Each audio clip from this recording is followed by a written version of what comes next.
Good evening. I'm Crimson with Shine a Light in the Dark, and I am here with the amazing Richard Stitch Thomas, from Ventana, and he is going to do us a little favor of shedding us a little moonlight tonight. So, kind of my first question is, I grew up in and out of foster care, so music was the one thing that wasn't able to be taken away from me. And as artists, y'all actually do a beautiful job of like creating these worlds that your listeners are able to go and join you in. What is the world you're trying to create for your listener? It's mostly usually happens to be a lot of reflection about things that we ourselves are aggravated about. Mostly is what you write about, and instead of just being negative, like it's easy to be negative about everything. We try to put a positive spin on it to where the listener is, given inspiration to a negative situation, not just like, oh, everything sucks, boo. Everyone knows the world's crap, and everyone knows we all go through a bunch of bull crap in our lives, but we try to put that spin on it to it gives the listener hope, and with the shows that we create too, it's more of like an environment of people to vent their frustrations, be around other people that share similar interests, and things like that. But yeah, the world we create is mostly a positive one for the listener. Yeah.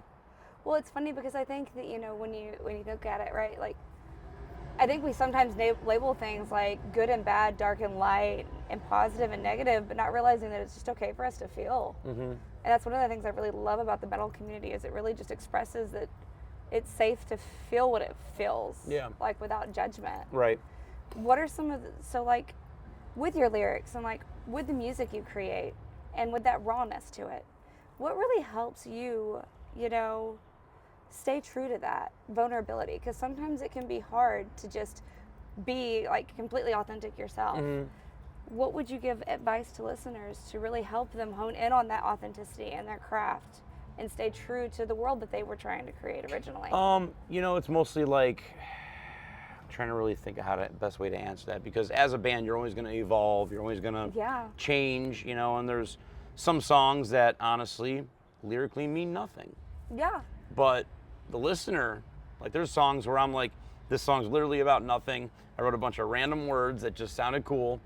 And it's some of our more popular songs, and listeners like, oh, that song's like this, and about this. And I'm like, if that's what it means to you, cool, because that's not at all what it means. But if that's what took away from it, cool. And that's the thing about metal is like, it's usually very, what's the word I'm looking for? It's subjective on as far as what the listener wants to take from it. Everyone gets a different message from it. Generally, our basic theme throughout 3 albums has kind of stayed the same. It's been more about what the world's going to become if we continue on this path of destruction as a society, as a world, and that's worldwide. Just everyone in general, human beings. But we generally write about the same concepts and themes. But I don't know the best way to explain exactly an answer to that one. Shit, I'm stumped. Damn it. No, you're good. I don't know. I got kind of lost in thought there. No, you're good. I guess because I like how you said that, like the growth and the evolution of it, and how it even like sometimes changes meaning based like from where it came from for you by the time it gets to the listener. There's an old saying that says the job of an artist is like that of a lover, to awaken the parts of yourself that you never knew existed and to show you a world that you had never seen before and that had never been created. And it's funny because it's almost like the art exists, and then when the listener goes and joins, it can become so many more things than even what it was originally meant to be. Right. And so, like, because of that, the path of the artist is hard. What helps you when it gets hard to stay on that path? That's the kicker. It is very difficult, and I've been in and out of even wanting to continue to do this. Because especially at our level too, we don't have label funding, we don't have millions of fans, we don't have all those things. So we do this because we love doing it. It's more like we invest almost more than we get back from it.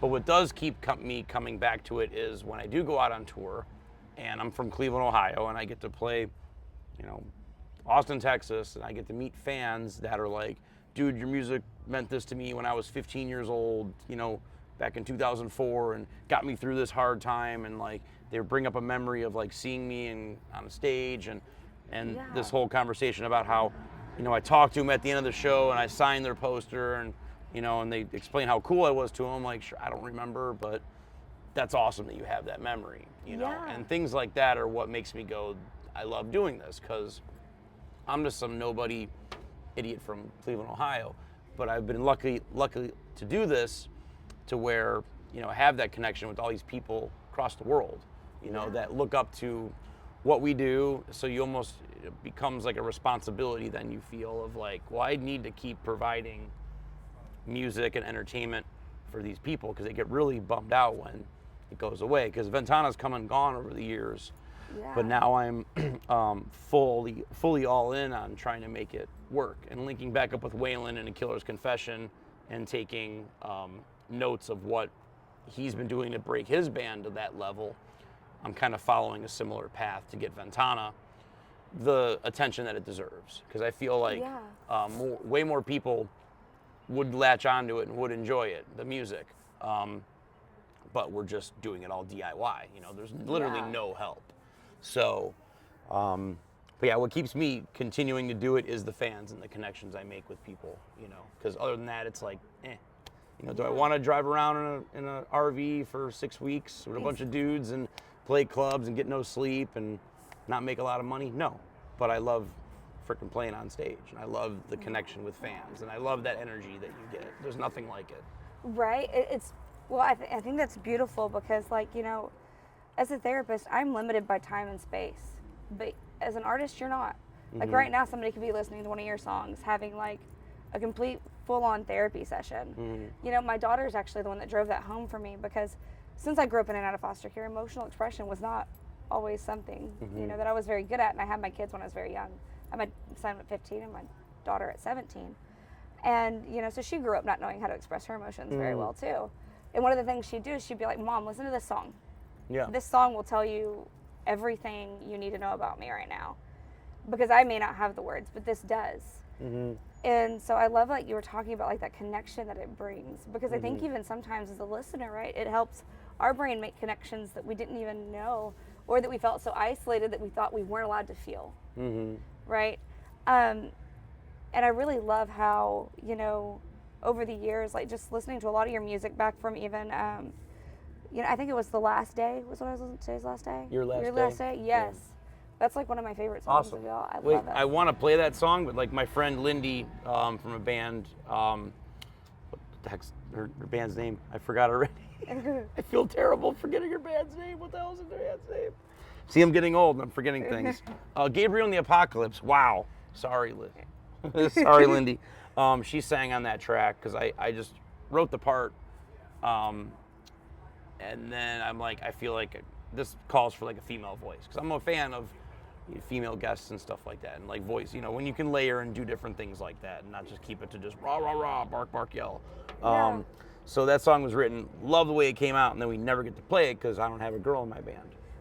That's fair. And it sucks, because I love that freaking song, and I almost forgot about it because we don't ever play it. And I recently listened to our last record, and it like came on, and I'm like, damn, the song's good. That totally could be on the radio. You know, if I had on the way up here. You know, management or someone to like get that out, that could totally be a hit. You know, on Sirius XM or something. But yeah, that's definitely a great song. What is your favorite song of y'all's to play? Of ours, I mean, they're all fun, but Watch Us Bird's really fun, just because of the subject matter, and the chorus is really like real big hook, and it's fun singing it. But I mean, I like all of our songs, because I write songs and music that I want to listen to. You know, growing up inspired heavily by Nine Inch Nails, Marilyn Manson, KMFDM, Ministry, Skinny Puppy, Fear Factory. Ventana's kind of like, you know, like a hybrid of all that. It's like we're kind of like those bands, but not sitting around trying to sound like them, but those influences definitely come out, you know, inspirations. and just carrying the torch of those bands. Because those are bands that got me through a ton of shit when I was, growing up, I don't know if I should swear or not, I'm sorry. No, you're good. Okay, I was trying not to swear before. No, you're good. But it got me through a lot of, tough times, like depressed, sad, going through a breakup in high school and think the world's over. I'm listening to Pretty Hate Machine on repeat, but it gets you through it, Yeah. And instead of going to drugs, committing suicide, doing whatever, you just listen to music, have a cry about it, and get over it, knowing that someone else went through something similar like that, and look where they're at. They're on stage playing in front of millions of freaking people, making a career out of it, and channeling their issues through that. And it's very therapeutic for artists and people with that, I think. Yeah. No, I actually love that because I say that all the time. And like when you said it, I was like, oh my God. Oh, right on. Cool. I do get it because I grew up a nerd, picked on, bullied, the dork weirdo, in high school. So yeah, there's but all I had was music. It was music and movies, Right. music and horror movies. The two most negative things that you would think people would think would make you evil and the devil are like the things that actually, keep your sanity and keep your shit together, Totally off topic, but I'm a horror fan. So, what's your favorite horror movie? What's your favorite horror movie, of Sydney? all time, Yeah. it would have to be The Shining, just because it's Okay, The Shining. because 200 years from now, it's still gonna hold up. It's still gonna look good. There's no shitty CGI. It's a great story. It's convincing. Its cinematography is badass. I mean,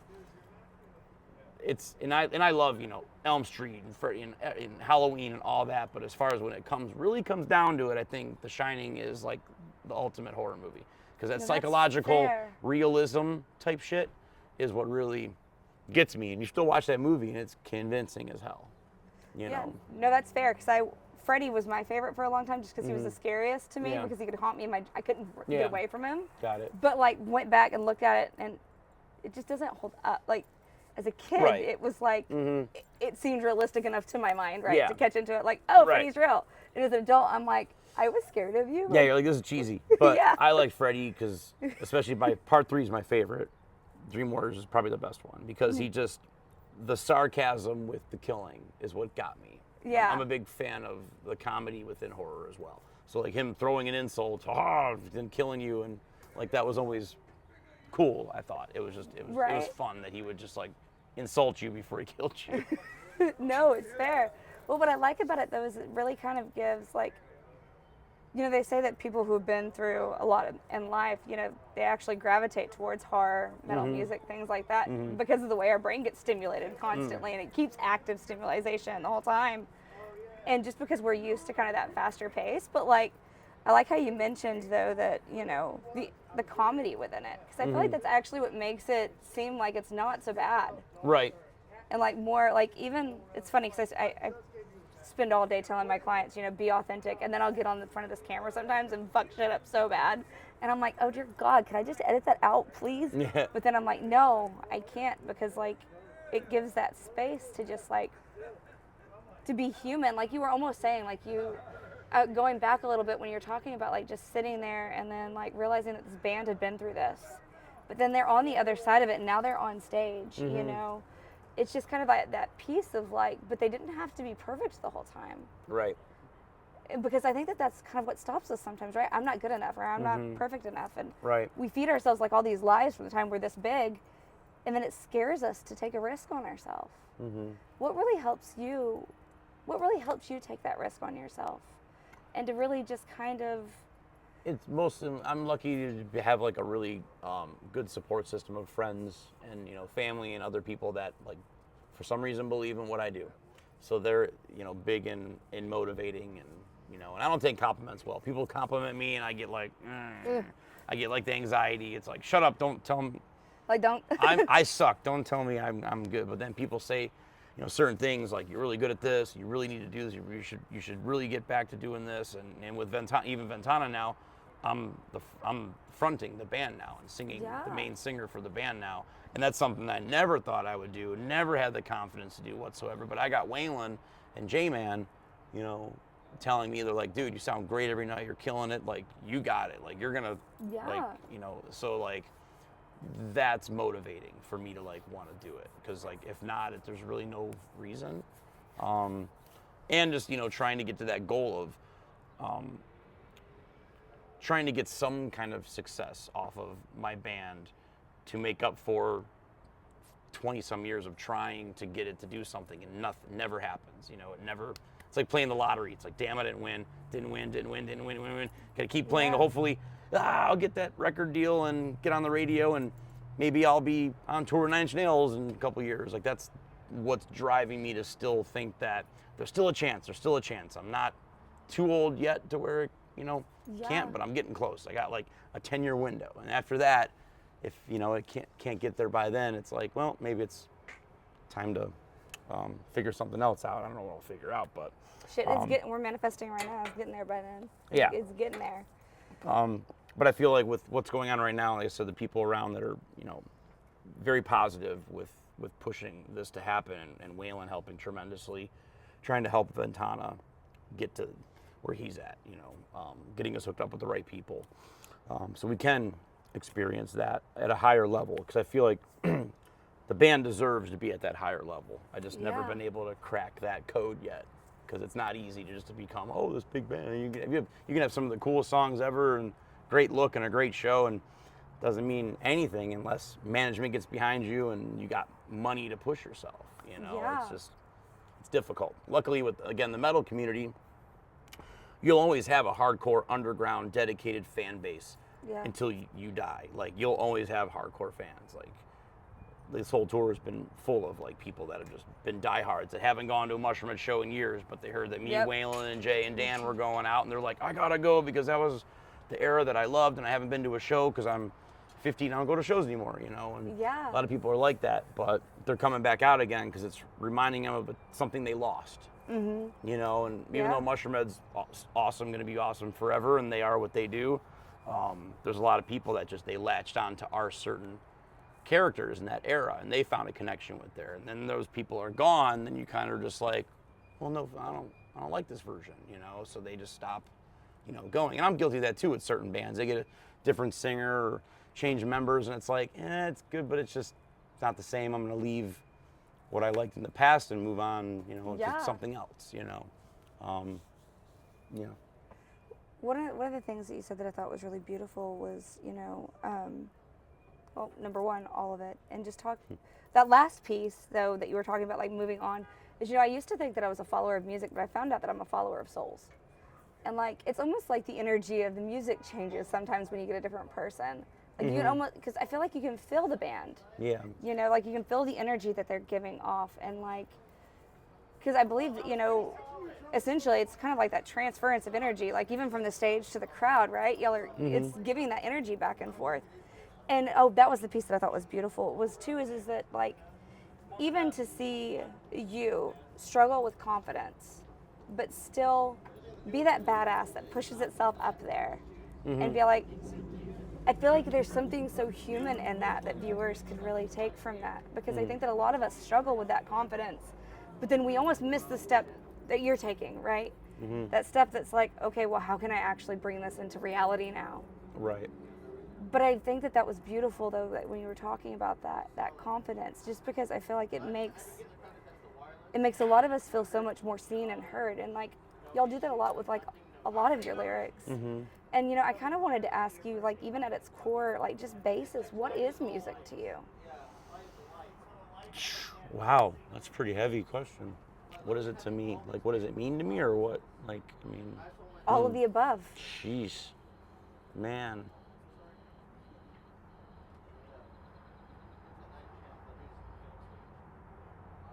That's a deep question. I never really thought of it that way. I mean, ultimately, music, I feel it's just, I don't know, it's just an expression of your own being, persona, and, having it materialize in an audio form, of your emotions and your weaknesses, your, desires, all that stuff, thrown into one, and just, I don't know, being a soundtrack to your own chaos, I guess, and your own insanity. I don't know. I don't really know exactly how to answer that exactly. But I like that you mentioned soundtrack, because one of my next questions is, what is that soundtrack to your life? What is my soundtrack to my life? Yeah, like, if you had to put a soundtrack, and then your theme song, what would your theme song be? And what does your soundtrack kind of look like? Anything I would say anything from the 1950s jazz. As silly as that sounds, that's like the best. Yeah. That's like, it's just so chaotic and beautiful and spooky, Uh-huh. that style of music. And it's like, anytime I hear that style of music, I gravitate towards it, like it speaks to me. And I love listening to it. You would think I Yeah. listen to like death metal all day and like heavy shit, which I do like heavy stuff, but I ultimately, that's like probably my favorite genre is like jazz, swing style music, like 40s, 50s. Yeah. What is the sound in it that really clings to you? Like, so like I know It's for just- me, like the older classical, the violin, I love the way microphones sounded when they recorded their voices back then. It just Okay. has a certain timbre that microphones don't have anymore, and just the recording process and how it just sounds kind of dirty. Yeah. And it's like at the time when recording music was still being figured out, and it like has like this weird, it just sounds haunted. Like it's haunting.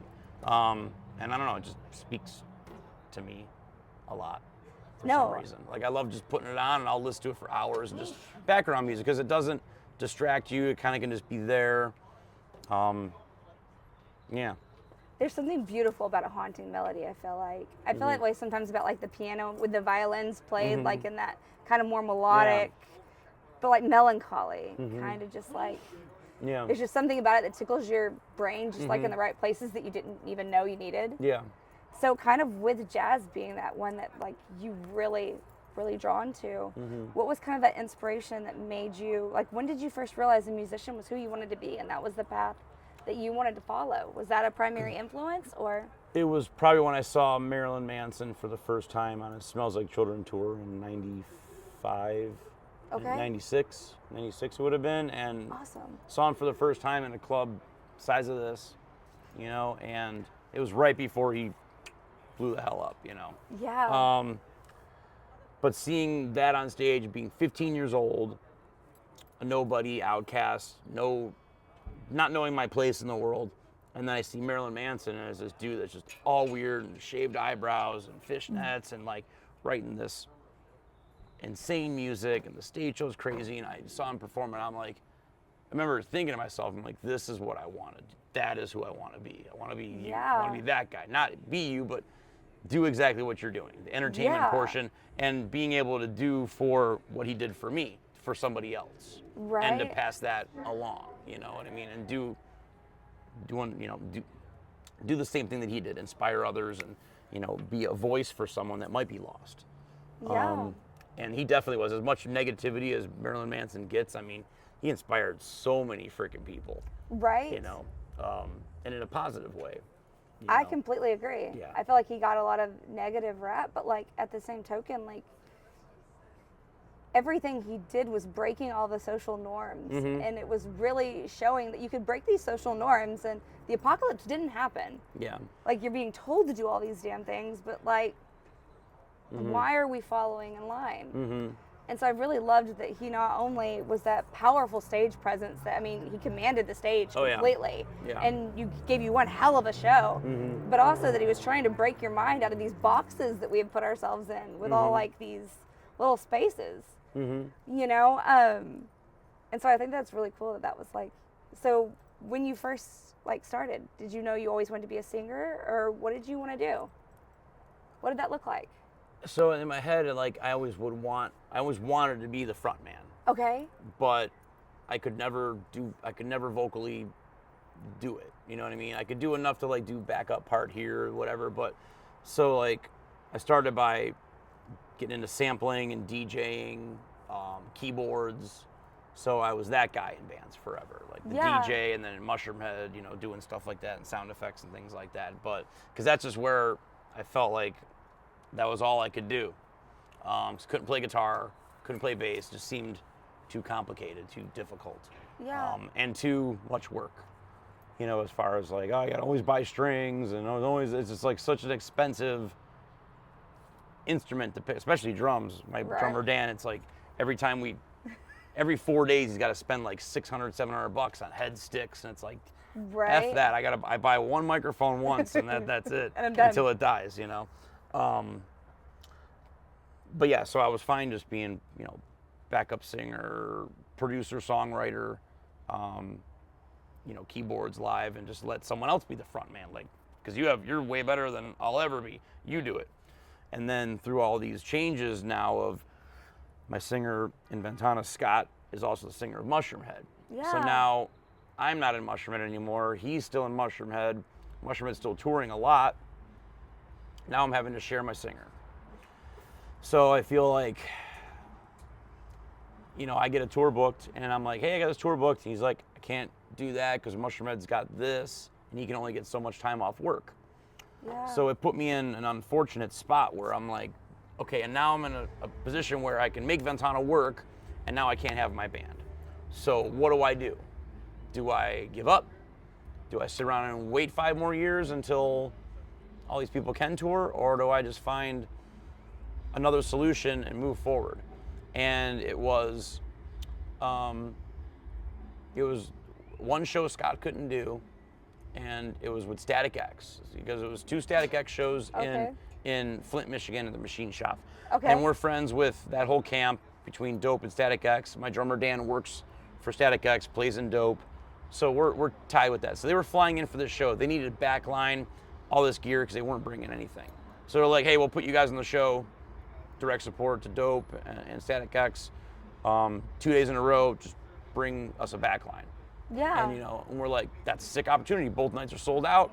Whole bunch of new potential fans. That's an awesome opportunity. And they paid us every night. So like, this is an awesome opportunity, blah, blah, blah. Scott can't do it. Like, I'm not saying no. So I literally was like, I talked to the band. I'm like, I'm just going to fucking do it. And it was nothing against him. I'm like, I'm just going to do it. If it sucks, it sucks. And then I did it. And then my drummer and everyone were like, dude, you killed it. And I don't saying that about myself, but they just said it. I'm like, did I? I don't know. And they're like, yeah, like there's something there. And then since that show, I've just been saying yes to everything. Said yes to Cyclone 9 tour, said yes to this tour. I'm just not saying no. And I'm just gonna freaking do it no matter what. And like just before this tour, my guitar player, Tom Schaffner, he opened up a bar in Old Brooklyn called Never Say Dive. Awesome bar, super, like it's like one of those high-low kind of bars. Like it's kind of classy, but it's not priced classy. Yeah. Like it's got like you can get a freaking smash burger, or you can get octopus. You can get this fancy old-fashioned, or you can get a beer. Like they have like it's got like fancy stuff, but then not so fancy. But it's a cool concept. But fun little bar. But he's so he's so invested in that right now, that he did that tour in February, and then after that, he was just like, dude, I don't know if I could keep doing this and still, have that. So, because I plan on doing 100 shows a year if I can. So he positively had to just exit. And we're cool. It's all good. Things happen. It's not a negative, oh, F you, and, it's all drama. It's just like, he's like, dude, I got to work on this. It's like, well, yeah, go ahead. Yeah. Go do your thing. I'll figure it out. So we got another friend of ours that used to play with us in Crossbreed to fill in. It's on 3 weeks notice for this tour, and he filled in, jumped in. So it's like, I feel like I'm always throwing these curveballs of like, all right, asshole, here you go. Here's another problem. Here's another problem. Here you just, here you go. Yeah. And I'm just like, I'll figure it out. That's what I always have, that motto of like, we'll figure it out. And Dan too, he's like, dude, we'll figure it out. And we do. We just come up with a solution, because I don't want to be where it's like, oh, we finally got an opportunity and I got to cancel because someone can't do it. So I don't know what the future of this band's going to be, but as of right now, this is just what it is, and I'm working on some really cool ideas to make the live show more innovative and more interactive and more interesting, instead of focusing on getting a new member here, a new member there that like just quit in 5 years anyway. I'm coming up with like a very cool concept of a show that's going to actually bring together all of our theming, I think, more in the end. No, that's awesome. Without like saying too much, but I'm having like a lot of stuff worked on right now by friends of mine that specialize in production and stuff, and they work for Universal Studios and Disney and shit like that. So I'm having like a really cool show that's being worked on behind the scenes right now, to where I can make it work with 3 members if I needed to. Well, congratulations on that. So that's gonna be really cool. when it comes together. And I have yet to see any band doing what I'm about to do. So I'm excited and I hope it works. We'll see. I am excited. So, but yeah, it's got some fun things to do with there. I don't remember what the question even was because I No. got way off kilter there. I think it was like, why do I keep doing? I don't remember what it was. Well, you know, one of the things that you did say though that I loved is you originally said that your original dream was to be like Marilyn Manson and be that front man and center stage, right? Got it, yes. And you know, all these damn curveballs that you're talking about, even though they were hell and they've sucked, but now you're center stage. Right. And so it actually got you only back by to your process original, of elimination. but it got you back to your original dream. Exactly. And Which the way, is so fucking congratulations Well, thank though you. at being. How does that feel? Like, does it feel scary? Does it feel awesome? Or is it kind of like in that wavelength of like? It's scary because I know when you're the front man, there's going to be more judgment from everybody else, like, you know, other bands, other people, like, oh, a singer sucks or a singer this or whatever. But it's exciting, but it's also like terrifying because I still haven't figured out a lot of things, like how do I keep my voice from dying after 14 shows of screaming my fucking head off, you know? Fair. So that's a little, because I'm still learning things, you know, because like Waylon jokes about, he's like, you can't push that hard, and I'm like, it's the only way I know how to do it. He's like, I'll help, train your vocals and help you do, you know, proper things, because I really don't know about proper warm-ups, proper exercises. I kind of can just do it. You know, I kind of one day just figured it out. Like before I would never be able to sing in key, couldn't yell without it sounding like crap. Now I can actually like imitate and do certain things. I don't know when that happened, but it just did, you know. So once I did it and everyone was just complimenting me so much on it, because not only of, you know, the vocals, but what I'm doing in between songs, how I'm talking to the crowd and how I'm interacting and the banter that I give is what's starting to get people's attention.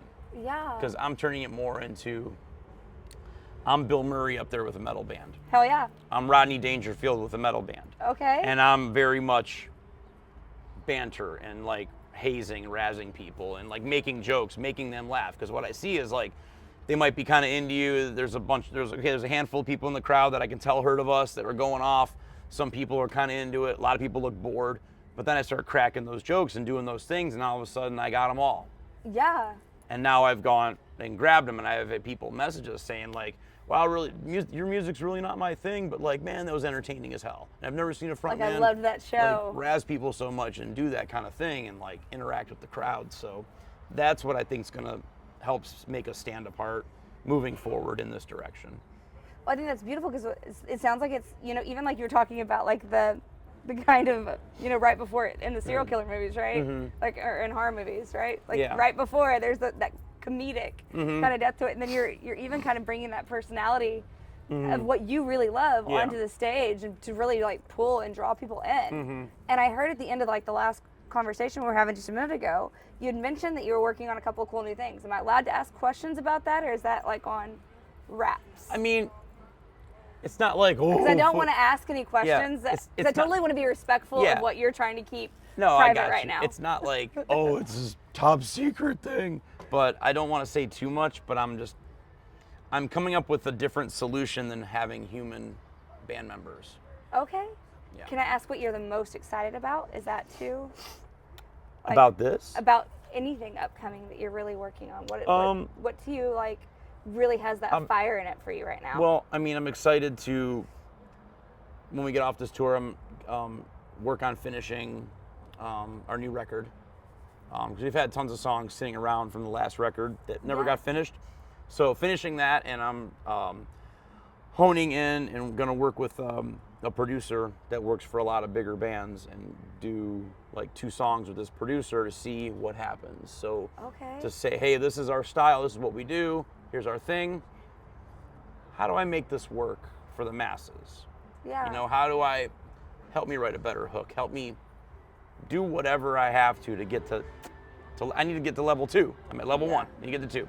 So that's what's going to be focused on this summer. And then Waylon's going to help with, you know, seeing if I, you know, get any help with, you know, any kind of management or label, things like that. So we're just going to help each other to like get to this, you know, goal. So I'm excited to hopefully get Ventana its day in the sunlight, because that's all I care about. It's been my baby forever. I've put so much time and money and effort and exhaustion and frustration and tears and blood into it.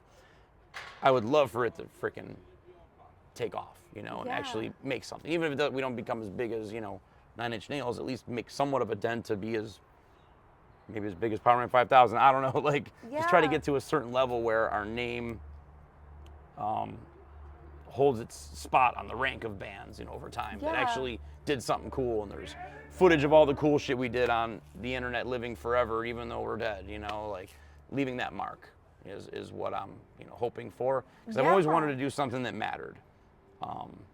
It's just my, What has been your coolest spot? What's been the coolest thing so far that you've had, either like that moment that you were like, I may not be where I want to be yet, but this was fucking awesome. Like, this was one of those moments that I could hone into, that I could feel like that energy of like, I'm getting where I need to be. Well, I mean, it wasn't music related. It was completely not music related, but I also design haunted houses. Oh, hell yeah. Yeah. Conceptualizing, drawing, sketching, theming, building, distressing, coming up with the characters, coming up with logos. Like, I do everything. Design the merch, because I take everything I learned with music. Yeah. I pivot that in the haunt industry, and you wind up almost being more valuable to the haunt industry. Yeah. The problem with the haunt industry is it's probably more cutthroat than the music industry. Oh, I wouldn't have thought that. Yeah. I thought the freaking music industry had drama and like people that will throw you under the bus and try to sneak your job away from you. The haunt industry is... Damn, I would have never thought that. Yeah, but I love them and I love doing it. But I did a venture, years ago. I turned my back on music, went all in on some, these haunted house things, and it all, within 3 years, I got, we don't need you anymore. You're out of here. So that was, but at that point, I felt like I was gonna get to where I wanted to be, because even though I loved music, I really loved the production, because it's almost the same, you get the same feeling from it. You're creating a show, you're creating a world, creating an environment for the customer to buy a ticket and go through your world and be immersed in an alternate reality. And I love that. I love the customer experience, from making the show cool from when they're waiting in line so they get in their car. That show needs to be bomb. And I helped create and develop some really cool haunts. But then as soon as they were done, it was like, we don't need you anymore, So it's like I turned my back on the music industry to do that. And then that industry chewed me up and spit me out more than I could ever imagine. So I pivoted back to this. And it just all kind of, I don't know if that was meant to happen. I don't know. Because I wouldn't have been singing on stage in Austin, Texas, if that didn't happen. I never would have probably even known that I could be a front man. I never would have probably known that Ventana might have a second chance. Might not have became friends with Waylon again. Like, I don't know. It really sucked when it happened, but that was, just to answer your question, that was, even though I did a lot of things with music, that was the moment that I was like, gosh, I'm gonna freaking make it, because I was getting paid very well. To do that.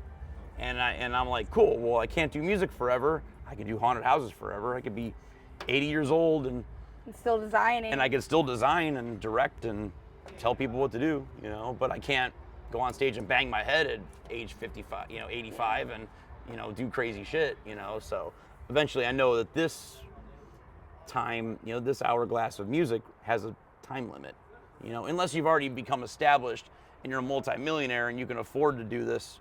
If you're, Pink Floyd doing it until forever, or, Aerosmith doing it forever, or whatever, it gets harder when you're in the underground and you get older, because you're like, I gotta pay my bills, but I'm still trying to break my band. What do I do?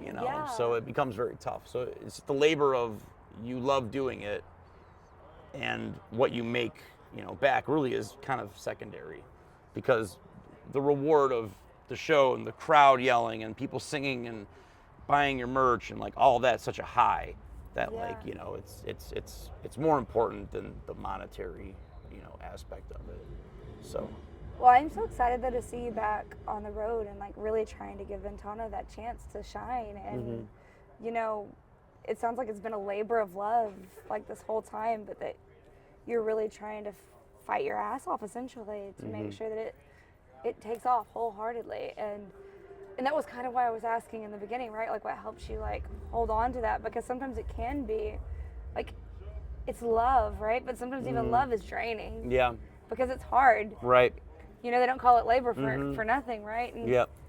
But I think that it's beautiful what you're doing, and I'm so happy and so here for your dreams to come true and to watch that process. Yeah. You know. So now the goal is to make enough money with Ventana that I can just go open up my own haunted house and be my own boss. Hell yeah. So Well, when you do that, we'll I see what need happens, to know because so.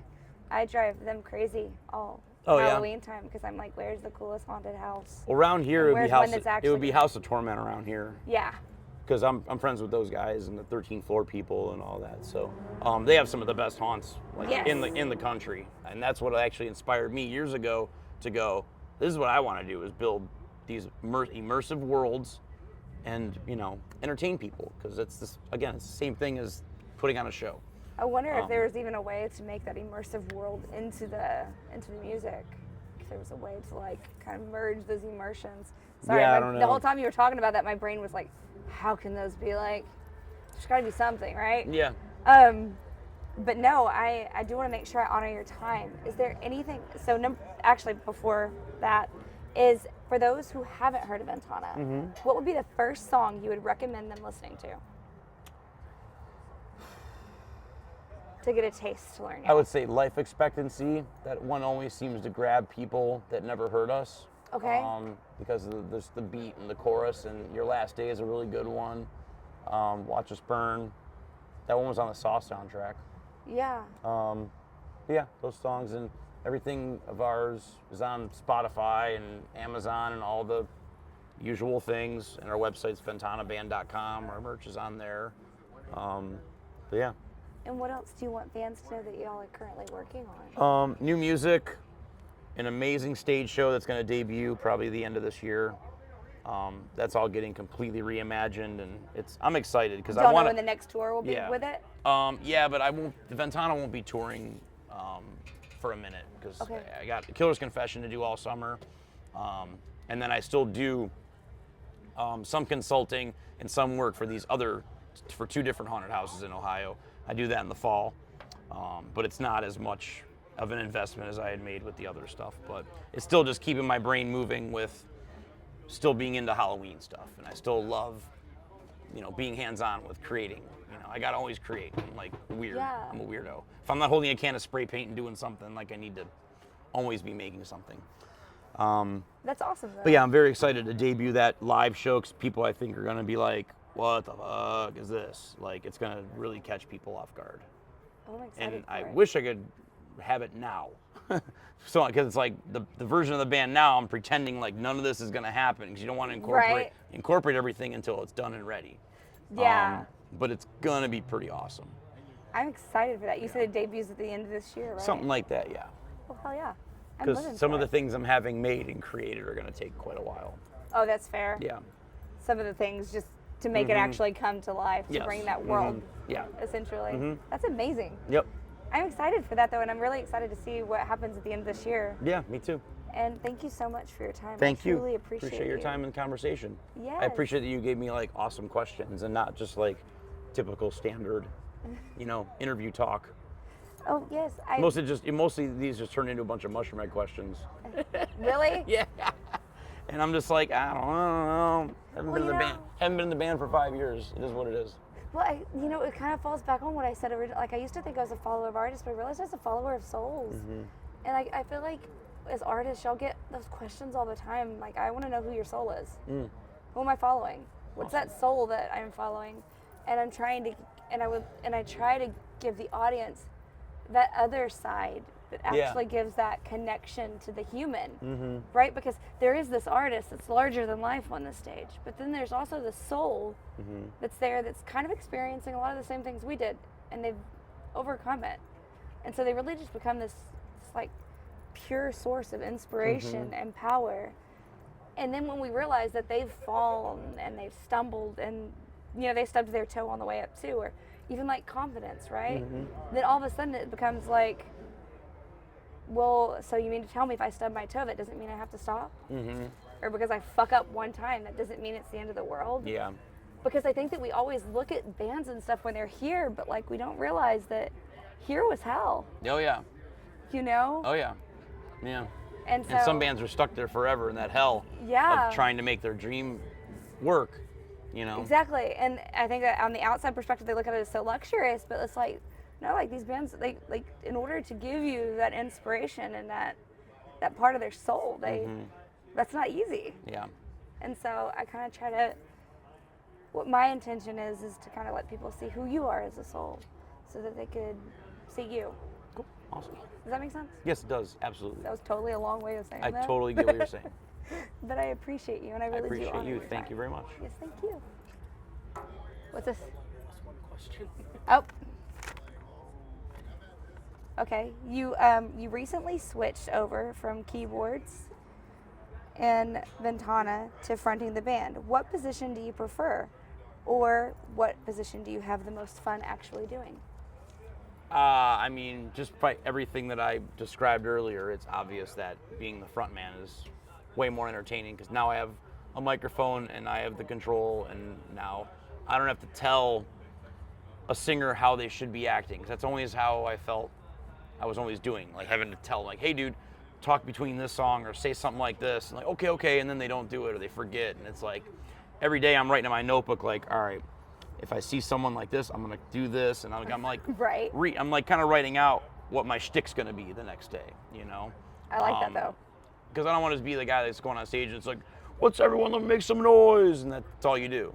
Yeah. You know, like I'd rather be more entertaining, but I am loving being the front man and having that power, per se, I guess, of like just kept, you know, Yeah. I don't know. It's for That as antisocial as I used to be, it's weird, Yeah. but I love it. Like I have stage fright, I have all anxiety, I have social issues, you know. I don't use those as a crutch though. I don't take medication for those things. I just go through it, you know. And when lights are on, the music's going, and the stage is there, and the crowd's there, it's like it all goes away, you know. So I definitely love not being stuck behind a keyboard, Yeah. and you know, and just taking control of my own band. That's awesome. It's like all those years of observation too, like of the you know, the crowd and stuff, and just kind of like realizing, oh, I wish I could have thrown this in or this in or this in. Yeah. And you know, too, I think it like that interactivity with the crowd. It's like makes you realize it bridges the gap between like the stage to the audience, right? Like Yeah. it's like, because what do we know about people? We follow things we feel like are more personable, like that we have a part in, like a part of the energy, a part of the give and the take, right? Yeah. And so I think that's really beautiful that you're actually like creating that bridge for both parties to get that active flow in there, you know? Yep. And so I think that's beautiful. And thank you so much for your time. Thank you. Appreciate it. Awesome.